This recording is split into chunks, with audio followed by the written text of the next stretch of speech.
Bien, jovencitos, ¿qué tal? ¿Cómo están, muchachos, señoritas? Vamos a empezar con la segunda semana del ciclo intensivo San Marcos.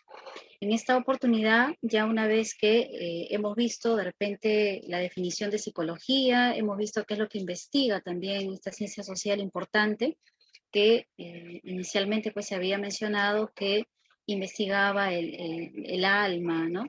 Como un concepto pues filosófico, un concepto más ligado a la filosofía, de ahí el término psico y logos, ¿no? Psicología. Sin embargo, ya después, con el advenimiento de la fundación del primer laboratorio científico a cargo de Wundt, ya se tiene pues ya una psicología más rigurosa, más científica, donde ya este concepto, esta definición ha cambiado, pues, ¿no? Actualmente ya se menciona que la psicología es una ciencia social que investiga los procesos psicológicos a través de la conducta. Muy bien, en esta semana segunda que estamos, vamos a analizar todo lo que son las bases socioculturales del psiquismo. Y es que el psiquismo tiene dos bases importantes, ¿no? Una de ellas es la base biológica y la otra es la base social.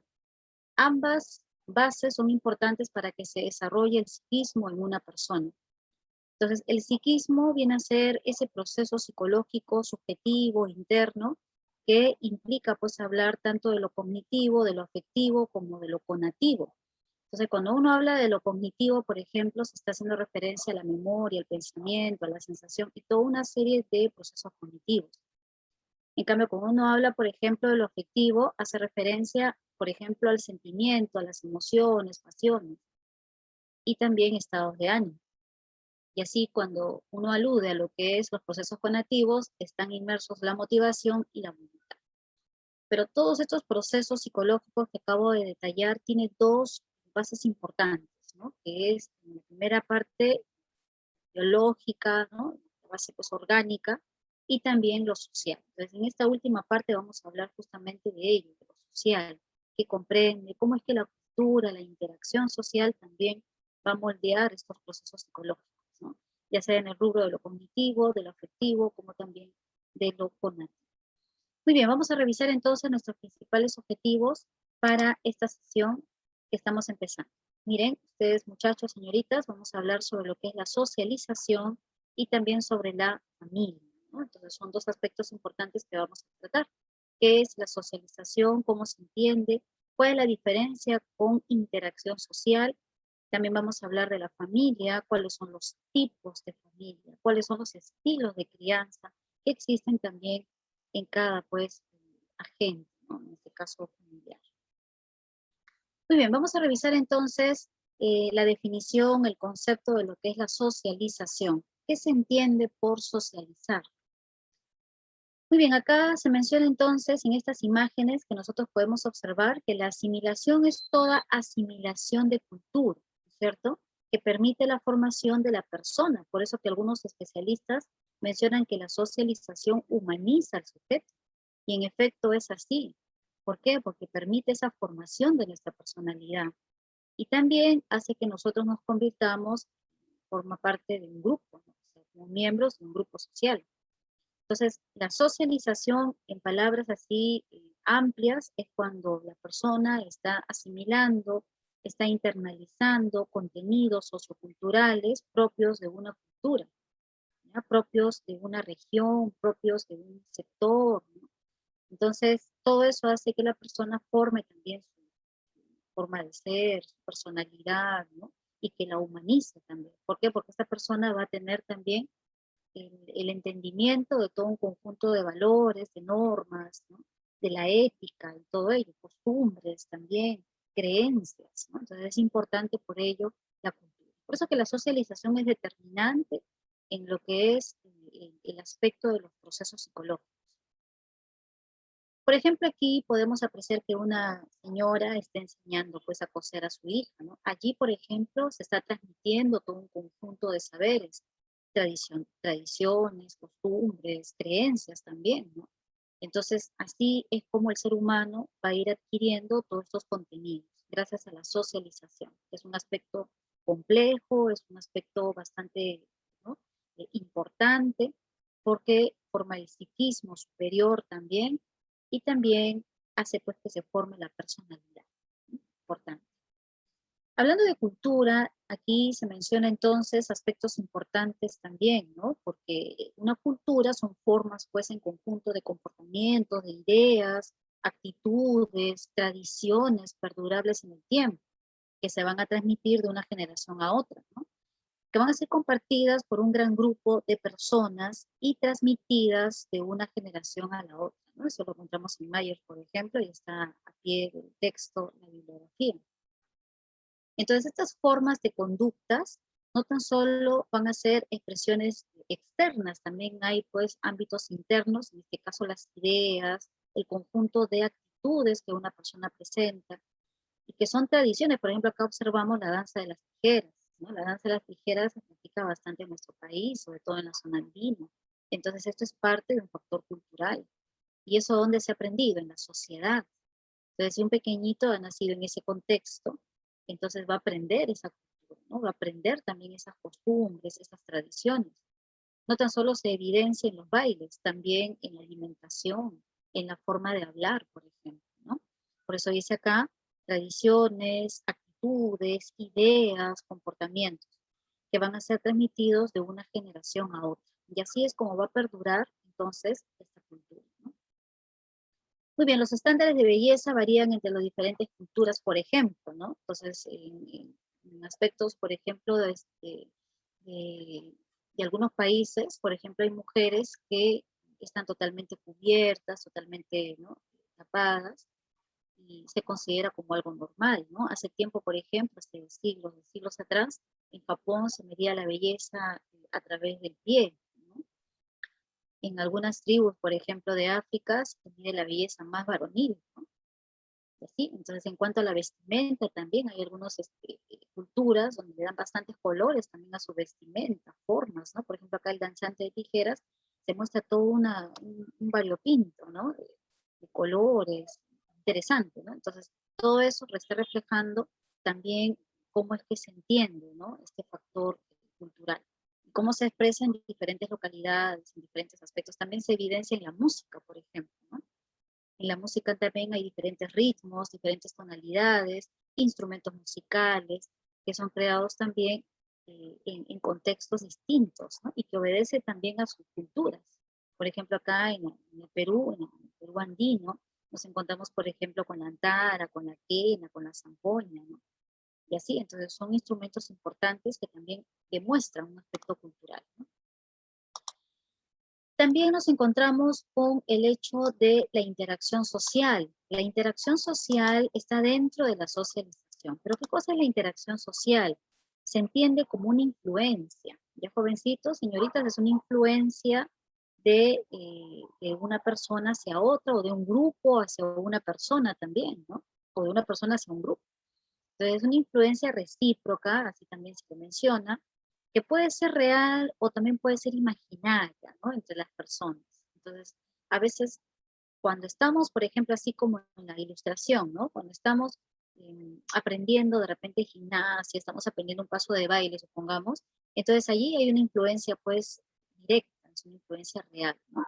Pero también hay una influencia imaginaria, ¿no? Esto está más relacionado con lo que es la sugestión también, ¿no? Entonces muchas veces la influencia también se da a niveles pues abstractos, ¿no? Por ejemplo, la cantidad de personas en el gimnasio influye sobre el desempeño de los participantes. Entonces hay una especie de imitación, de un contagio también, ¿no? Contagio emocional inclusive. Entonces, la interacción social siempre se entiende como una influencia recíproca de una persona hacia un grupo. Por ejemplo, basta que en una interacción, ¿no?, supongamos una persona que está viendo de repente la televisión y ve una publicidad, ahí también hay una interacción, hay una influencia, ¿cierto? Para que ese producto se consuma, para que el usuario compre ese producto, ¿no? Si tenemos hermanos menores, nosotros somos una influencia también para ellos. Entonces ahí hay una interacción social. Muy bien, entonces nuestros padres, que tienen sus respectivas creencias, costumbres, cómo lo han heredado socialmente, ¿no?, a través de la interacción social. ¿Por qué? Porque les ha sido transmitidos a través del lenguaje. Es importantísimo porque el lenguaje cumple un papel también bastante elemental. Muy bien, entonces, muchachos, señoritas, la interacción social es una influencia que hace posible que se pueda transmitir toda una serie de contenidos socioculturales, ¿no es cierto? Que se pueda transmitir todo ese conjunto de normas, valores, costumbres, creencias y la propia cultura también. Recordemos entonces que la socialización nos humaniza.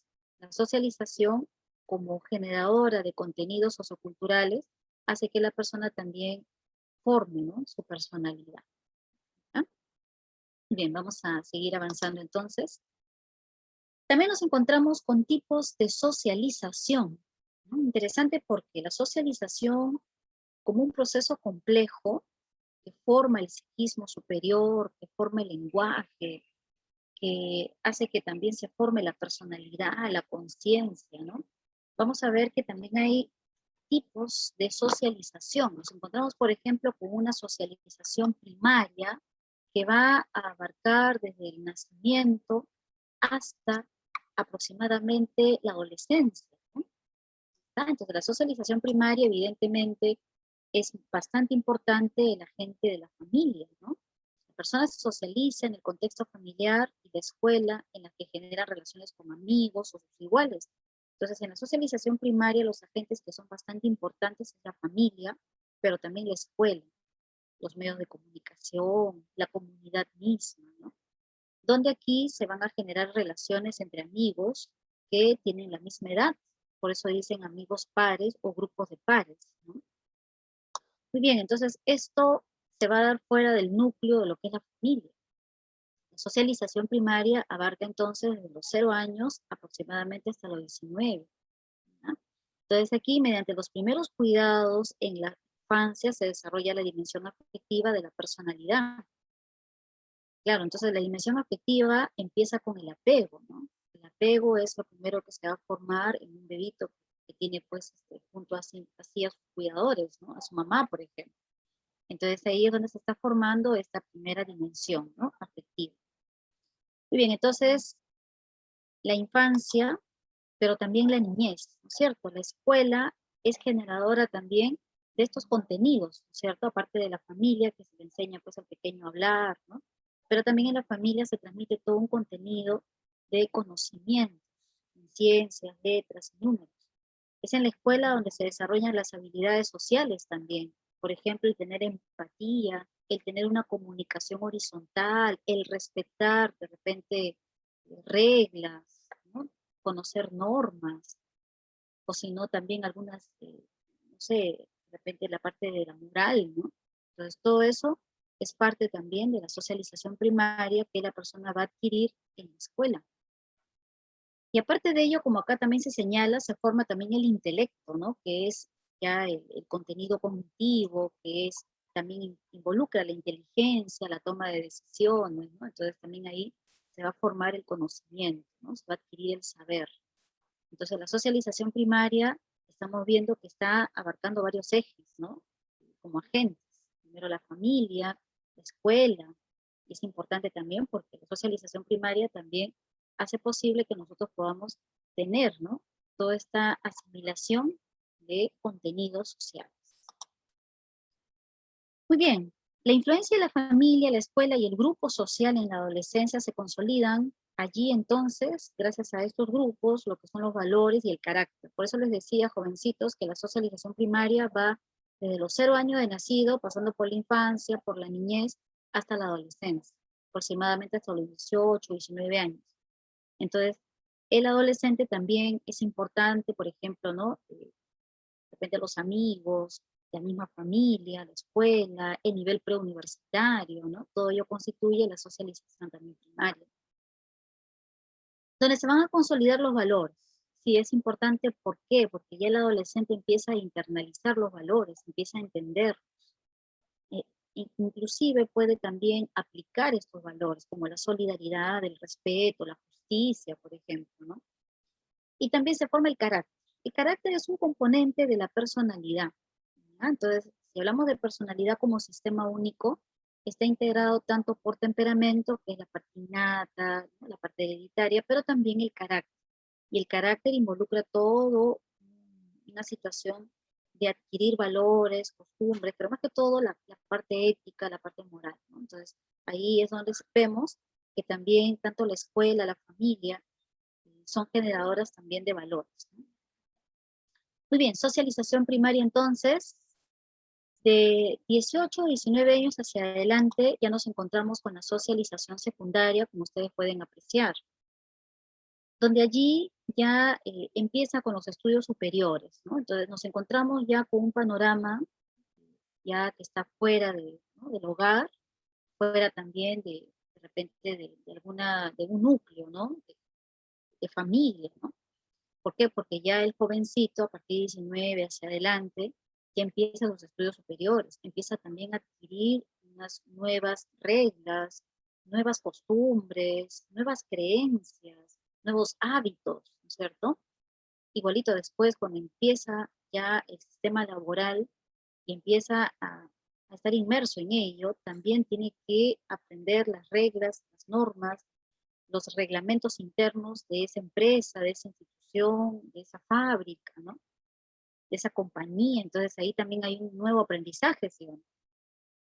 ¿Se dan cuenta? Entonces, por ejemplo, acá, ¿no? Cuando se dan las entrevistas laborales, cuando se genera el primer empleo, ¿no? Entonces ahí estamos hablando de una socialización secundaria, que ya no es tan importante de repente la escuela o la familia como lo era en la socialización primaria. En cambio acá ya el joven empieza inclusive a formar su propia familia y empieza también a tener trabajo, ¿no?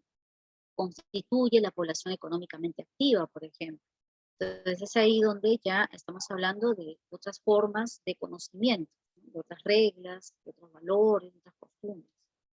Al final de la adolescencia y el inicio de la adultez temprana, la persona pone en práctica lo aprendido en las etapas anteriores. Por eso que hay un señor que investigaba pues la moral, el señor Lawrence Kohlberg, mencionaba que la moral, si es que no se aprendía de una manera pues adecuada en los inicios de la adolescencia, en la niñez, por ejemplo, entonces iba a ser un poco complicado que el adulto, ¿no?, aplique también lo aprendido y que use también, ¿no?, esas normas pues en un bien común, ¿no? Entonces Kohlberg genera pues toda una serie de estudios importantes con respecto pues a la moral, ¿no?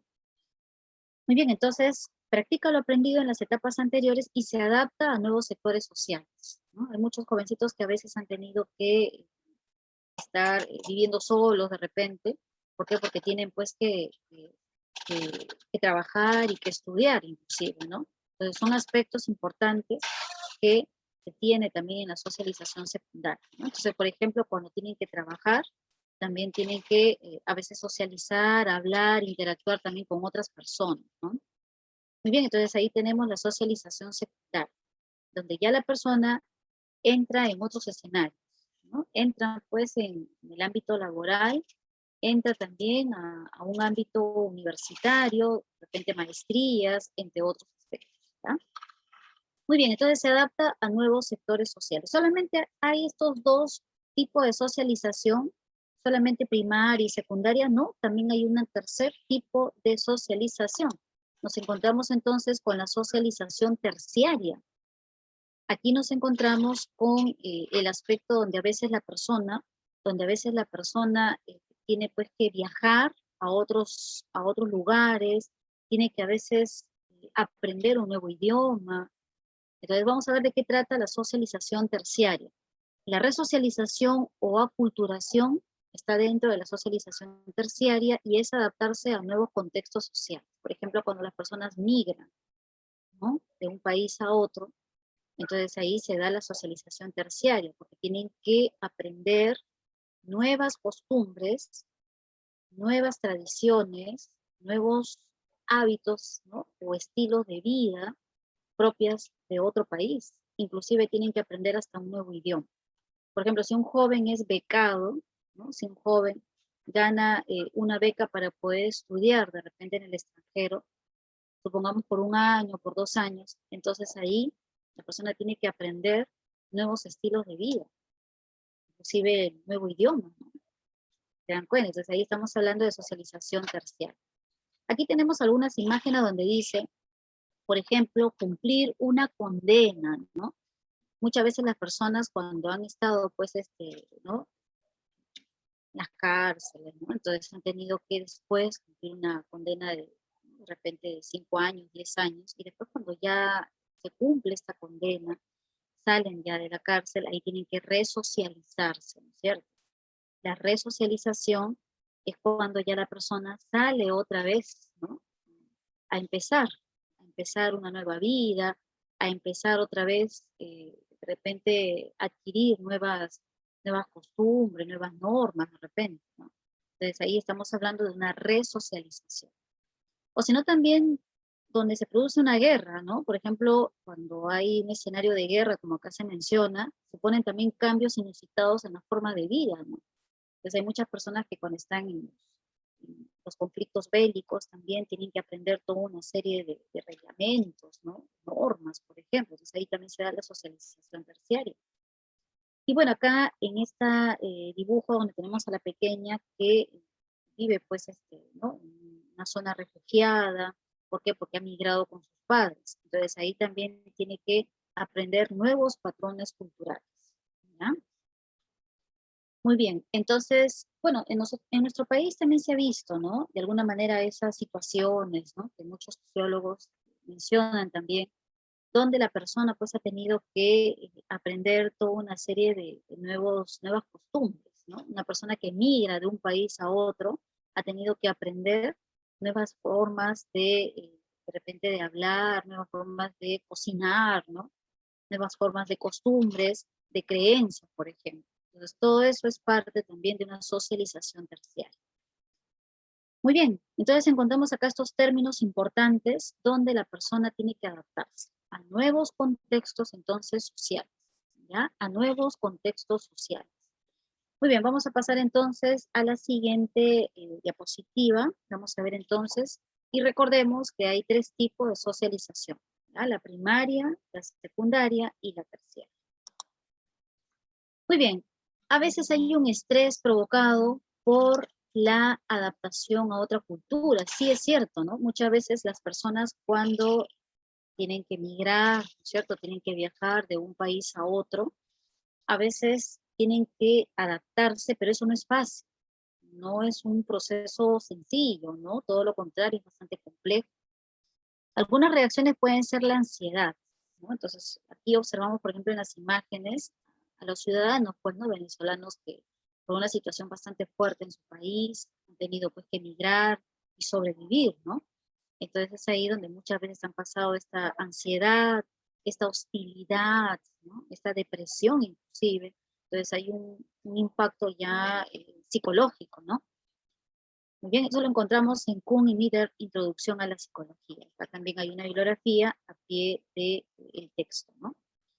Algunos se integran a la nueva cultura y mantienen su identidad cultural también, ¿no? A veces algunas personas pueden integrarse, pueden también adoptar esas nuevas formas de costumbres y se llegan a adaptar, ¿no es cierto? Se integran a esa nueva identidad cultural. Otros, en cambio, mantienen su identidad cultural y evitan el contacto con la nueva cultura. Entonces mantienen de repente sus ritmos musicales, mantienen su forma de vestir, mantienen de repente su forma de cocinar, ¿no? Entonces, y eso es porque quieren pues mantener su identidad cultural, ¿no? Su forma de hablar. Y evitan el contacto con la nueva cultura, ¿no? Muchas veces pasa eso también. Entonces, al momento de evitar el contacto con una nueva cultura, es para evitar de repente, pues, quizás mezclarse o quizás también tener, ¿no? Quizás una nueva, o que se pierda de repente esa identidad cultural, ¿no? Pues muchos a veces evitan ese contacto con la nueva cultura, ¿no? Ahora, usualmente los más jóvenes adoptan la nueva cultura como propia, ¿no? Muchas veces los jóvenes son los que más se pueden adaptar y a veces adquieren ya gustos musicales foráneos, por ejemplo, ¿no? Les gusta de repente los nuevos estilos, tanto en la moda como en la música, ¿no? Y esto pues es parte también de una adaptación que, según los expertos, es más rápida en los jóvenes, ¿no? Pero también hay una situación acá bastante importante y complicada, ¿no? Como es los marginados, ¿no? Los marginados rechazan su vieja cultura y a la vez son rechazados por los integrantes de la nueva cultura. Es una situación bastante difícil, ¿no?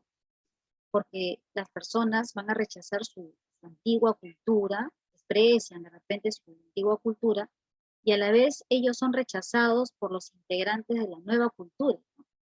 Entonces están en un limbo, como quien dice, ¿no? Pues a eso se le conoce como las personas que son marginados, rechazan su vieja cultura y a la vez son rechazados por los integrantes de una nueva cultura. Entonces ellos no presentan esta identidad, ¿no? ¿Por qué? Porque rechazan el lugar de procedencia, pero a su vez también van a sentir un rechazo, una evitación por parte de los integrantes de una nueva cultura, ¿no? Entonces es una situación bastante polémica, bastante difícil para una persona que está siendo pues, marginada.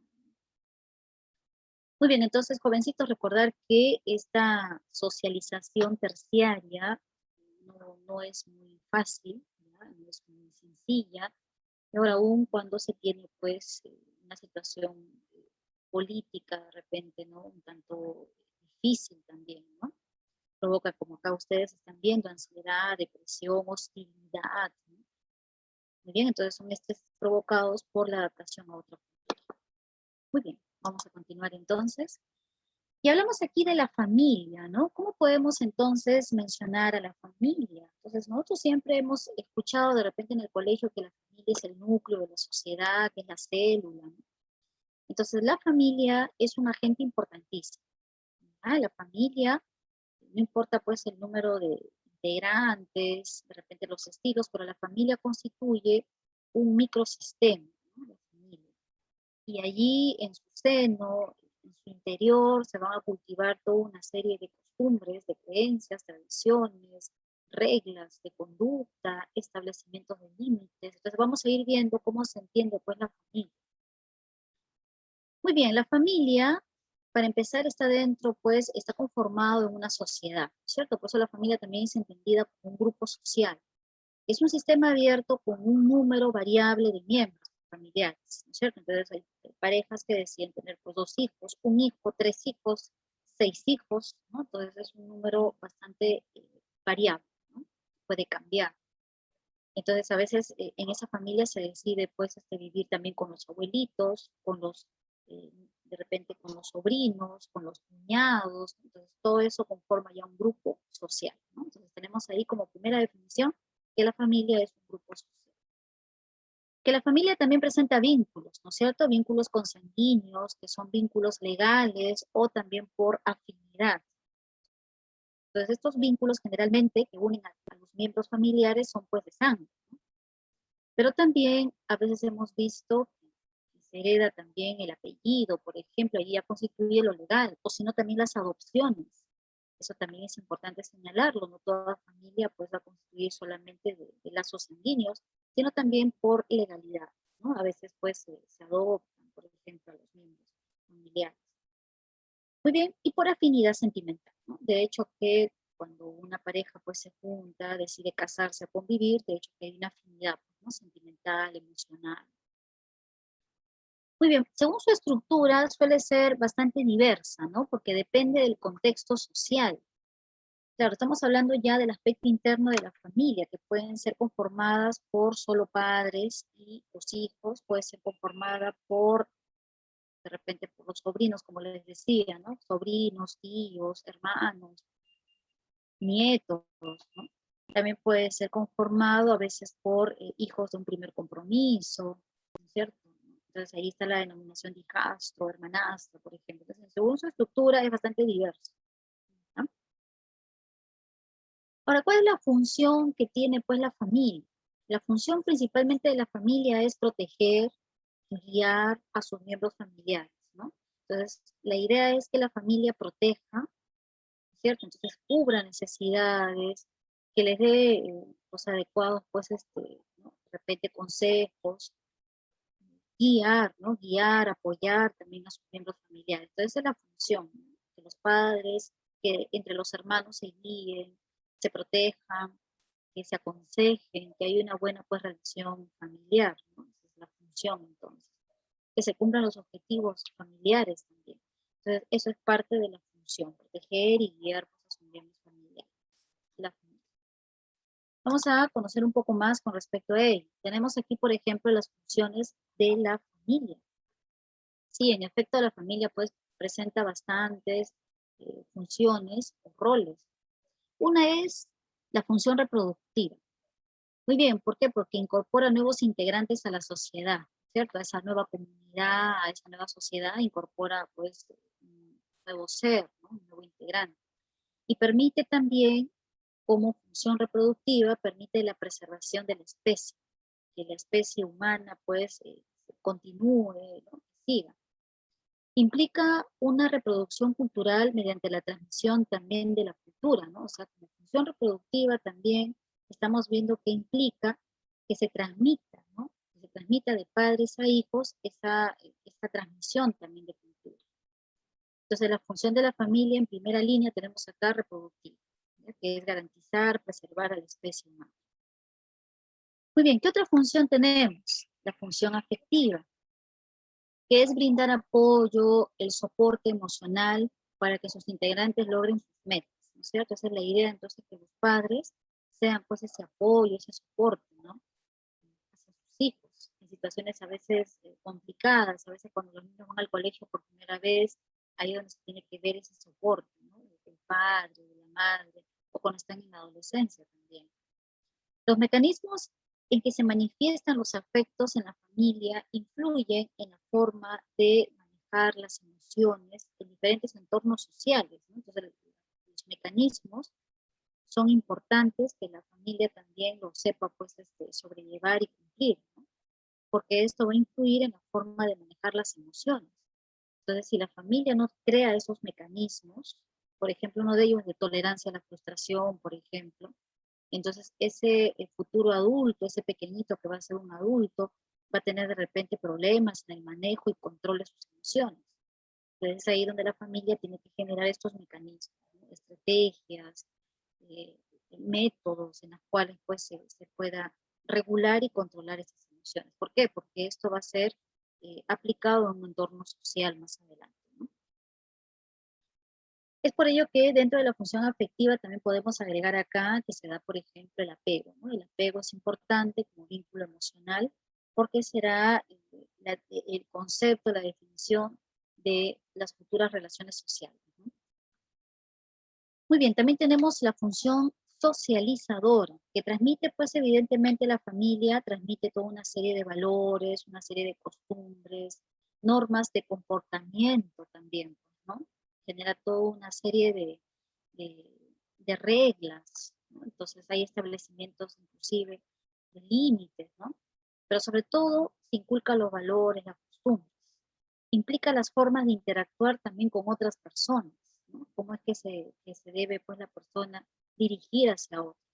Facilita la adaptación a otros contextos sociales también, ¿cierto? Entonces, por ejemplo, una familia le transmite todo un conjunto de costumbres. Pongamos que una familia siempre pues tenga la costumbre de preparar, por ejemplo, pachamama, ¿no? Entonces, eso le van a transmitir a sus familiares, a sus hijos. O tengan la costumbre, por ejemplo, de tejer, ¿no? De realizar muy bonitos tejidos, hilados, ¿no?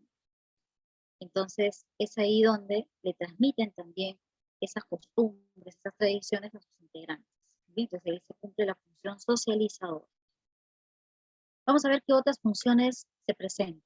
Aquí también tenemos la función de la protección económica. Sí es importante también mencionar ello, ¿no? Porque los padres deben de garantizar los bienes, los servicios a sus integrantes. Asistencia y protección para afrontar las diversas necesidades, ya sean materiales, sociales, financieras y de salud.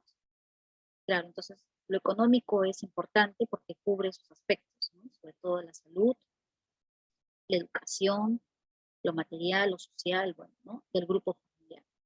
La familia debe garantizar la alimentación, el abrigo, la salud, la educación y el esparcimiento también, ¿no? Y para eso se requiere, pues, de un ingreso, de un recurso económico, ¿no? Entonces es por eso que la protección económica es importante también, ¿no? Muy bien, ¿qué más nos encontramos aquí como las funciones de la familia? Nos encontramos con la función normativa. Y esto es que forma el marco de referencia acerca de las normas de comportamiento, ¿cierto? Entonces, a veces hay ciertas pautas o normas de comportamiento dentro de la familia, ¿no? Donde ahí los padres deben de mencionar cómo debe ser el trato entre hermanos, el respeto que debe haber. Las normas permiten tomar conciencia de los roles que cada integrante asume en función a la autoridad de los padres o tutores también, ¿no? Entonces, por ejemplo, como hermano mayor, tiene también algunas funciones diferentes al hermano menor, por ejemplo, ¿no? Entonces, el hermano mayor puede ser un guía, puede ser un modelo. Entonces, cada integrante asume una función, asume una tarea también. Y ahí es donde los padres, pues, deben velar porque la crianza sea también lo más horizontal, ¿no?, posible, que no haya favoritismo, ¿no? Entonces, para que se cumpla también estas normas en equilibrio, ¿no? Muy bien. Otra de las funciones tenemos la educativa, ¿no? Es importante esta función educativa que no solo se le debe, pues, relegar a la escuela, ¿no?, sino también es en la familia donde se da también las primeras, ¿no?, los primeros maestros son nuestros padres, por ejemplo. Entonces nosotros hemos aprendido a hablar también, a entonar, a vocalizar, escuchando de nuestros padres. Entonces busca formar un tipo de persona en función a las enseñanzas de conocimiento, de normas y hábitos también, ¿no? Entonces la función educativa hace que el padre le transmita también todo ese conjunto de saberes, todo ese conjunto de normas y de hábitos, ¿no? Entonces a veces los padres enseñan también con el ejemplo. Por ejemplo, si una mamá tiene el hábito de la lectura, eso también le va a transmitir a su hijo. Entonces esa es la función educadora. Logra formar los conocimientos fundamentales para integrarse a otros contextos sociales también, ¿no? Entonces ahí hablamos, por ejemplo, que la familia debe también aconsejar a sus hijos el comportamiento que se debe de tener cuando se está en otros espacios, ¿no?, por ejemplo. Muy bien, entonces, jovencitos, hemos detallado acá las 6 funciones de la familia, que son también importantes tomarlas en cuenta, ¿no?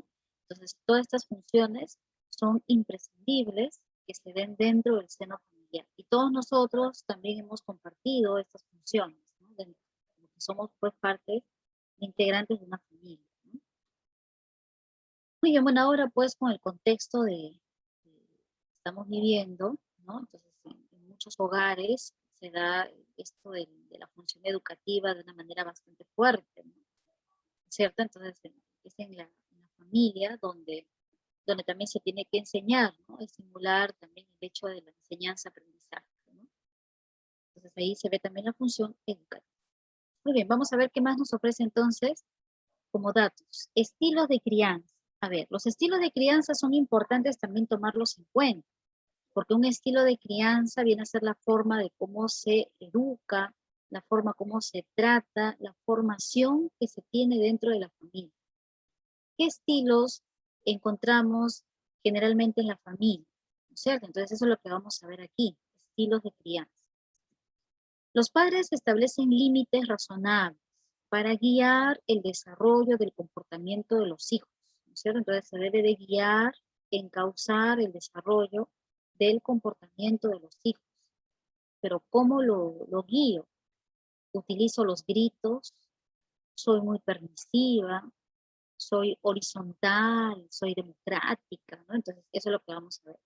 Ejercen el control del comportamiento mediante un trato que sea afectuoso, ¿no? Esa es la idea, que el trato sea afectuoso, que sea de respeto. Estos niveles de control y afecto definen los estilos de crianza, ¿se dan cuenta? Entonces, si hay mucha rigurosidad y no hay casi nada de afecto, entonces ya estamos en un estilo de crianza denominado autoritario. Por ejemplo, estamos en un nivel donde no hay control y hay demasiado afecto, y estamos en otro estilo de crianza. Entonces se dan cuenta, jovencitos, cómo estos niveles de control y afecto van a determinar en qué estilo nos encontramos. Y a continuación se detalla. Vamos a ver aquí. Muy bien, ahí tenemos el tipo de familia, el grado de control y también tenemos aquí al costado la calidez. Miren, ustedes pueden observar que son 4 estilos de crianza. Aquí ha habido un error en este tipo de familia, son estilos de crianza. Ya, estilos de crianza. Vamos a corregirlo acá entonces. Son estilos de crianza. Estilos de crianza que se van a dar en la familia. Estilos de crianza. Está en función entonces de esas normas, de esos controles, de esos afectos. Los estilos de crianza tenemos aquí como autoritativa, que hay autoridad sí, pero democracia, ¿no? O sea, existe una democracia, existe un diálogo, pero sí hay una autoridad que se respeta. Pero ese respeto que se gana esa autoridad no es pues por vía violenta ni impositiva, sino por consenso, ¿no es cierto? Hablada, argumentada, ¿no? Entonces eso lo vamos a ver después. También el otro estilo de crianza es la autoritaria. Este estilo autoritario sí implica ya una verticalidad, imposición. Luego tenemos la permisiva, donde aquí ya no hay autoridad, se ha perdido la autoridad. ¿Por qué? Porque vamos a ver más adelante cuáles son las causales de este estilo de crianza y cuál es el impacto que trae también con los jóvenes. Luego tenemos el otro estilo que es el indulgente, ¿no? El estilo indulgente o desinvolucrado. Como el nombre lo dice, desinvolucrado, los padres no están al pendiente o al tanto de sus hijos. Y esto también trae situaciones, pues, consecuencias negativas. Vamos a ver aquí entonces la especificación. Por ejemplo, en el autoritario, el control es moderado, estimulan la autonomía de los hijos, o sea, que ellos tomen sus decisiones, que respeten las decisiones e intereses y personalidades también de cada hijo, ¿no? Entonces los padres también tienen que respetar esta forma de personalidad y también intereses que tienen, ¿no? Sus hijos suelen sentirse más seguros del amor de sus padres principalmente, ¿no? Entonces, ahí es donde los hijos van a tener esta seguridad, ¿no? Y ese respeto también. ¿Por qué? Porque se está respetando también sus ideas de ellos, se está respetando sus intereses, ¿no? Su forma de ser. Bien, entonces ahí tenemos el grado de control. Aquí, por ejemplo, es moderado y se respeta, ¿no? Muy bien, ¿cómo es la calidez? ¿Cómo es el afecto? Mucha calidez, comunicación abierta con los hijos, hay reglas flexibles, no son impositivas, no son inflexibles, cerradas, sino más bien todo lo contrario, consenso. Son amorosos y demandan buen comportamiento, ¿no? Porque hay un respeto del padre hacia el hijo, de la madre hacia el hijo o entre hermanos también. Entonces, este es el estilo de crianza pues que debería darse, ¿no? Un estilo de crianza que sea democrático, un estilo de crianza que sea pues horizontal, ¿no? El otro aspecto que tenemos aquí es el autoritario, ¿no? Otro estilo donde hay un gran control, demasiado. Enfatizan el control y la obediencia. Buscan que los hijos se conformen a las normas y los castigan por violarlas. ¿Qué significa esto? Que castigan a los hijos cuando no se cumplen estas normas, cuando no se cumplen estas reglas, estos principios.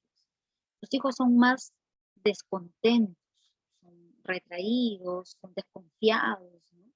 Porque se tiene un estilo así demasiado impositivo, demasiado pues vertical, ¿no? ¿Cómo es la calidez? Hay poca comunicación, las reglas son inflexibles, no permiten a los hijos independizarse, ellos toman las decisiones por ellos, por los hijos. Entonces los padres dicen, yo voy a decidir por ti. Entonces no respetan las decisiones que tengan los hijos. Son más desapegados y menos cálidos que otros padres, ¿no? Entonces son mucho más desapegados, o sea, no se involucran mucho con los hijos, en el sentido de que no hay mucho manifestación de amor, de cariño. Por eso dice menos cálidos que otros padres. ¿Ya? En el autoritario, lamentablemente, a veces predomina bastante lo que es la violencia, ¿no? La violencia física, la violencia psicológica, lamentablemente. En un permisivo hay un poco control, establecen pocas o nulas restricciones a los hijos, los padres ya han perdido esa autoridad, ya no hay estas reglas, y si las hay no se cumplen. Permiten que los niños, que sus hijos controlen sus propias actividades. Los hijos preescolares tienden a ser inmaduros y menos autocontrolados, imagínense, ¿no? Entonces aquí hay dos aspectos importantes, ¿no? La inmadurez y que tengan menos autocontrol emocional también. ¿Por qué? Porque les han permitido todo, les han sobreengreído. Entonces es ahí donde los padres, cuando quieren, por ejemplo, no sé, de repente hacer valer una regla, ¿no? Un límite de algo, ya los hijos no hacen caso, ¿no? ¿Por qué? Porque ya han perdido esa obediencia y hay un poco control, ¿no? Muy bien, vamos a ver cómo está esto de la calidez. Sí, hay demasiado engreimiento, mucha calidez, comunicación bastante abierta, hay mucha libertad y poca orientación, ¿no? Ese es el permisivo. Aquí a veces los hijos se van, ¿no? A veces a la calle y no tienen una hora definida para venir. A veces los padres le dicen, ¿no? Vas a venir de repente a las 7 de la noche o a las 6 y no se cumple eso. Los chicos vienen pues a la hora que ellos quieren, ¿no? Y el problema es que hay poca orientación, ese es el problema también, ¿no? Y hacen de que a veces cuando se tomen decisiones no sean las correctas. No establecen límites, son cálidos y poco demandantes, ¿no? Entonces no se establecen reglas y si las hay, no se llegan a cumplir. Aquí en los grados extremos de familias permisivas es cuando ves el hijo pues golpea a los padres, les grita a los padres, ¿no? Vamos a ver cómo es el indulgente. Hay poco control, no establecen límites a sus hijos y los hijos suelen expresar impulsos destructivos, inclusive, ¿no? Entonces hay poco control emocional, no establecen límites a sus hijos porque no están con ellos, muchas veces delegan las funciones a otros familiares, ¿no? Y los hijos suelen expresar impulsos destructivos generalmente porque no tienen ¿no? De repente ese apego con los padres, no tienen ese control también, ¿no? En cuanto a la calidez, hay poca calidez, hay casi indiferencia, los padres se concentran en sus asuntos personales, en el estrés de su vida personal y muestran hostilidad, ¿no? Esto significa que los padres pues evitan involucrarse en los juegos, en las tareas de los hijos, por ejemplo, ¿no?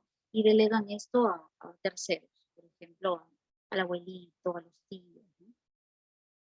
Muy bien, entonces estos son los impactos, estas son las consecuencias que traen estos estilos de crianza, como ustedes pueden apreciar aquí, jovencitos. Ahora, hay que también hacer hincapié en el hecho de que no necesariamente si la persona tiene un estilo de crianza permisivo va a ser inmaduro, ¿no? No es que alguien podría preguntar, ¿no? Entonces, si profesora, yo vengo de un estilo de crianza permisivo, me han sobreengreído, ya necesariamente voy a ser inmaduro, voy a ser poco controlable, ¿no? Entonces, recuerden que la psicología es una ciencia social, ¿no? Y por lo tanto no hay una ley donde se diga que necesariamente como es permisivo, sí o sí se van a dar estas situaciones. ¿Por qué? Porque pueden haber también situaciones bastante relativas, ¿no? Distintas. Hay jovencitos, por ejemplo, que han salido adelante a pesar de haber tenido un estilo de crianza indulgente o a pesar de haber tenido un estilo de crianza permisivo, ¿no? El joven ha podido tomar decisiones, no se ha dedicado al libertinaje. Igual también en el estilo autoritario, ¿no? No necesariamente hay baja autoestima. En algunos casos sí, pero en otros no. Hay resiliencia, por ejemplo. Y esta resiliencia es el salir adelante a pesar de las dificultades que hay. ¿Se dan cuenta? Entonces hay que también, jovencitos, señoritas, por si acaso, ¿no? Hacer una reflexión en esta diapositiva que estamos viendo, que no necesariamente se va a cumplir tal cual como vemos ahí en la diapositiva, ¿no? Es cierto que ha habido casos, sí se presenta esta inmadurez, por ejemplo, en la permisividad, lo retraído, la baja autoestima, ¿no? Pero no necesariamente se va a aplicar como una ley para todos, ¿no? Entonces estamos dentro de la psicología, que es una ciencia social, por eso. Cada persona tiene pues diferentes modos de esta asimilación, ¿no? Y de adaptación también. No todos van a responder de la misma manera. Muy bien, vamos a seguir avanzando, vamos a la siguiente diapositiva y vamos a ver aquí los tipos de familia, ¿no? Que tenemos y seguramente nosotros nos vamos a ver reflejados también en los tipos de familia. Así presentamos el tipo de familia nuclear. Como dice su nombre, nuclear, está conformada por padre, madre y los hijos. En esa casa, en ese hogar, no están el cuñado, no está el abuelito, no están los primos, no, solo el padre, madre y los hijos. Esa es familia nuclear. ¿Ya? También recibe el nombre de tradicional. Actualmente están dándose muchos casos de familia monoparental, ¿no es cierto? ¿Por qué? Porque se da aspectos de divorcios, a veces se dan separaciones, viudez, por ejemplo, ¿no? Que ocasiona familia monoparental, donde solo el padre o la madre tiene a cargo a los hijos. Un progenitor nada más, el otro no está, ¿no? Entonces ahí tenemos monoparental. Estaba leyendo que en los países, ¿no? Mucho más, no sé, quizás modernos, se podría decir, ¿no? Está habiendo pues más la proliferación de familias monoparentales, ¿no? Que antes no se daba.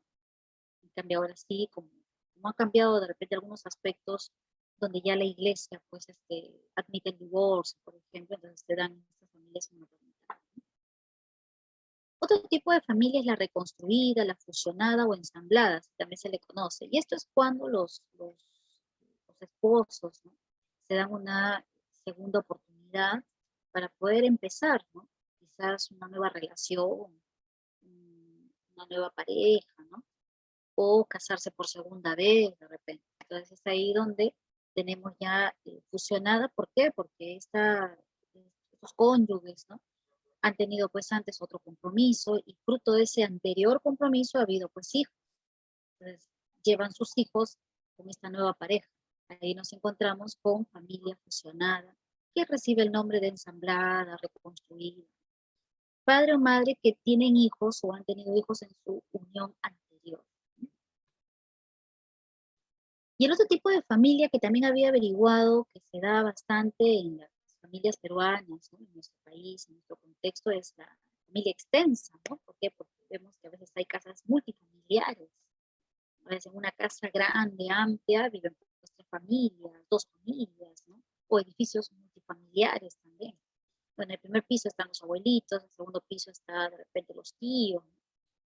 Eso se le conoce como familia extensa, padres e hijos que conviven con otros parientes. ¿Ya? De repente el primo que ha venido de provincia, el sobrinito, los cuñados, ¿no? Entonces ahí tenemos extensa. Bien, ese es el tipo de familia que más se va a dar mayor incidencia en la población peruana, ¿no?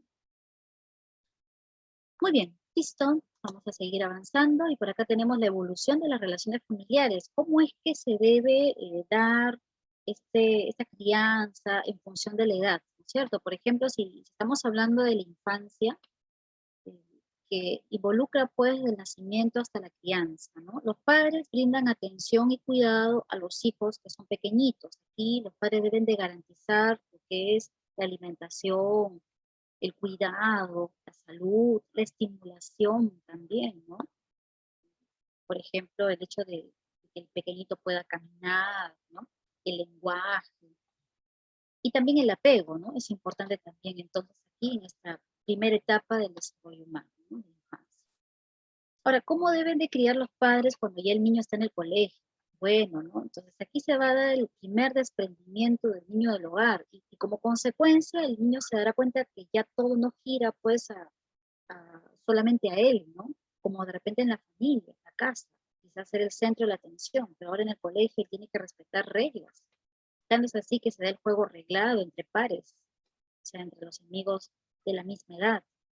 Entonces, ahí los padres tienen que enseñar una serie de sistemas de valores, de normas, de reglamentos y de obligaciones, de responsabilidades. El niño interactúa entonces con otras personas. ¿Bien? ¿Y cómo es que se debe dar esta crianza cuando ya tenemos a un niño que ya está llegando a la adolescencia, que tiene ya 13, 14, 15 hacia adelante, ¿no? Entonces las relaciones con sus padres pasan a ser ya importantes, ¿no?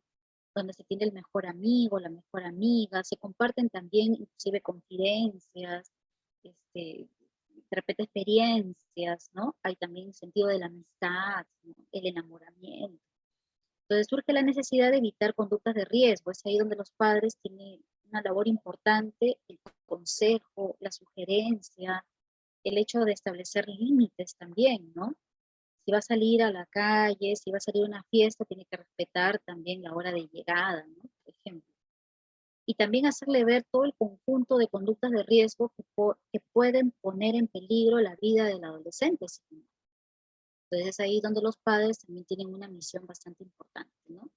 De hacerles ver a los adolescentes la vulnerabilidad que pueden presentar frente a estas conductas de riesgo, ¿no? Por ejemplo, el consumo del alcohol, el tabaco, ¿no?